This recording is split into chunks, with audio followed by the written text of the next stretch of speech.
Bonjour à tous. Des étudiants en architecture ont passé quelques jours à la Châtre, objectif analyser le futur de la commune dans les 20 prochaines années. Les EHPAD du Cher seront en fait cette semaine. De nombreux événements vont être organisés dans plusieurs établissements du département à partir d'aujourd'hui. Le gymnase du Poissonnet en pleine rénovation. Cette rénovation doit profiter à l'ensemble des sections sportives.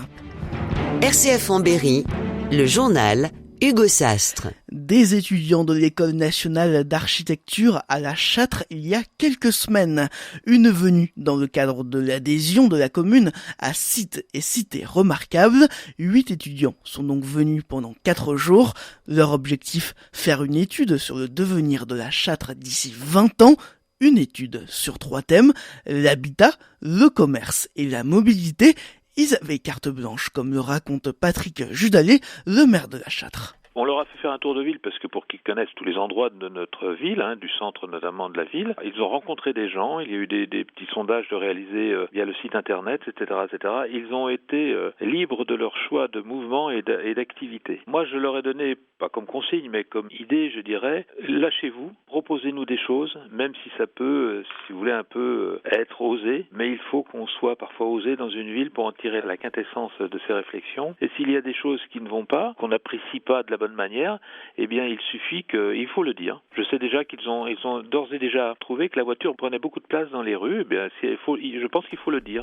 À la fin du mois, un rendu sera fait au sein de l'école des étudiants. Un autre sera effectué début septembre pendant le conseil municipal de la Châtre. Patrick Judalet était notre invité ce matin à 7h40 dans nos 3 questions A pour présenter plus longuement cette venue d'étudiants. Interview à retrouver sur rcf.fr. De nouvelles restrictions d'eau dans l'Indre. La pluie de ces derniers jours n'y a rien changé. Depuis samedi, le bassin versant de la Ringoire passe d'une situation de crise à une situation d'alerte renforcée. Le bassin de la Bouzanne est placé en situation de crise. Sur ce dernier, l'arrosage des terrains de sport, de pelouse ou encore d'espaces verts est interdit de midi à 18h. Idem pour le prélèvement des eaux superficielles pour l'irrigation, une interdiction jusqu'à 20h pour les communes du versant de la Ringoire. Liste totale des interdictions à retrouver dans les mairies concernées. Les élections municipales à Bourges se dessinent. Ce week-end, le maire Pascal Blanc a participé à une tribune publiée sur le site internet du journal du dimanche.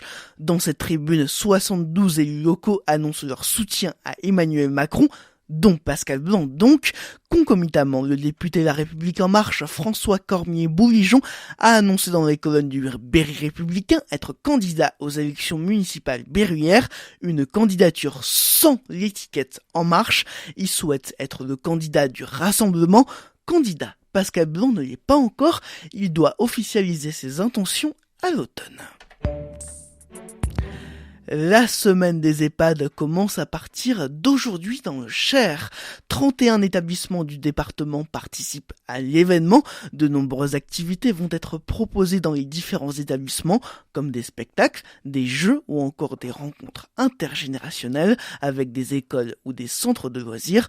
Un programme riche avec du sens pour Anne Lallier, vice-présidente du conseil départemental en charge des personnes âgées, au micro de Guillaume Martin de Guéret. Ce que nous souhaitons, c'est pouvoir faire comprendre et que les personnes analysent vraiment que l'EHPAD, c'est pas la fin de vie. C'est un tremplin qui va vraiment vers la fin de vie, malheureusement, mais qui également, si vous voulez, peut porter une longévité et surtout du plaisir et du bonheur qu'on ne peut peut-être pas donner à un moment donné de la vie. Cette semaine-là, elle est dédiée à toutes les écoles, à toutes les associations qui veulent entrer et qui veulent montrer combien on peut faire des choses avec les résidents de l'EHPAD. Les EHPAD, ce sont des portes ouvertes toute l'année et on y fait plein de choses toute l'année. Nos seniors ont plein de choses encore à nous apprendre, mais nos petits ont tellement de joie et de bonheur et les yeux qui pétillent en les regardant.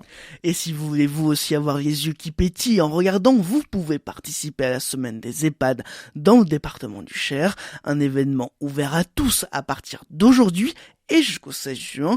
Programme complet à retrouver sur www.département18.fr. Les actions Stop Train reprennent en gare d'Argenton à partir du mardi 25 juin. Une décision du comité de défense de la gare d'Argenton-sur-Creuse suite à sa rencontre avec le préfet Philizot, en cause des travaux de remise en état des lignes ferroviaires prévus en 2020 pour 50 semaines. Ces travaux imposent un arrêt de la circulation des trains entre 5 et 6 heures par jour. Avantage de ces travaux, un train pourrait partir de Paris le matin à 9h29. Autre mécontentement, le train de la fin d'après-midi pour se rendre à Paris va être avancé d'1 heure, ce qui complique la correspondance à Châteauroux lorsqu'on vient d'Argenton-sur-Creuse pour prendre ce train. Bientôt, des panneaux photovoltaïques sur le toit des églises de Vierzon, c'est le souhait d'Olivier Crestois, le curé de la paroisse. Une étude est en cours et l'église Saint-Joseph des Forges pourrait par exemple en bénéficier. Objectif, avoir de nouvelles sources de revenus pour entretenir et restaurer les églises. Au niveau national, un label Église verte a même été créé. 1800 licenciés pour 6000 habitants. Les habitants du Poinçonnet sont sportifs. Son maire Jean Petit-Prêtre a donc décidé d'agrandir le gymnase de sa commune. Un bon moyen d'agrandir la capacité d'accueil du public de 200 places, mais aussi de mettre en place une salle de convivialité, de sécuriser l'entrée principale ou encore de mettre aux normes les sanitaires. Ces travaux vont bénéficier au Poinçonnet Basket, mais pas que, pour Jean Petit-Prêtre. On a reçu l'ensemble des sections concernées, l'ensemble des sections sportives concernées, donc 10 sections, pour voir quels étaient les points d'amélioration qui paraissaient importants, à la fois par rapport aux normes sanitaires, par rapport au confort général, par rapport justement à la salle de convivialité et à son usage. On a essayé de faire une synthèse de ces différentes demandes et on a eu un premier projet qui a ensuite été rectifié et comme il était au-dessus de nos moyens, on l'a à nouveau rectifié pour trouver un équilibre entre les besoins des uns et des autres, ce que nous souhaitions et ce qui était possible de faire. L'objectif, c'était d'abord de répondre aux besoins en matière d'accueil de public, mais on voulait profiter de cette occasion, puisque c'est quand même une extension qui nous coûte plus de 700 000 €, que ça puisse bénéficier à l'ensemble des sections. Ces 700 000 € ont été cofinancés à 80% par l'État, le département et la région. Le gymnase doit être prêt pour le lancement de la prochaine saison sportive. Le retour aux 90 km/h sur les anciennes et actuelles routes nationales du département du Cher pourrait se faire rapidement. Avant les grandes vacances pour Michel Autissier, le président du département, il doit rencontrer la gendarmerie, les motards de la prévention routière ou encore les représentants des maires. En revanche, les poids lourds devraient rester à 80 km/h. L'appel à manifester au niveau régional pour les Gilets jaunes à Châteauroux samedi a réuni près d'une centaine de personnes. Parmi les revendications, cette fois-ci, la lutte contre l'armement de la police municipale de Châteauroux en LBD. En football, la Coupe du Berry remportée samedi par les Portugais de Bourges face au FC Déol. Une victoire, 3-2, un troisième but dans les arrêts de jeu à la 94e minute. Le district de l'Indre met en place des animations pour le match France-Norvège à l'occasion de la Coupe du Monde de football. Demain, un écran géant retransmettra le match à Châteauroux sur le parvis d'Equinox. Des animations précéderont la diffusion, un match auquel participera peut-être la barangeonnaise Charlotte Bilbao.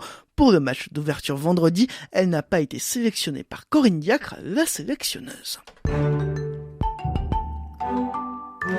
De la pluie ce matin dans le Berry, il va faire 12 degrés à Aigurande, 13 à Argenton-sur-Creuse, la Champenoise et Villequier, 14 à Bourges et à Valençay. Cet après-midi, des orages font leur apparition.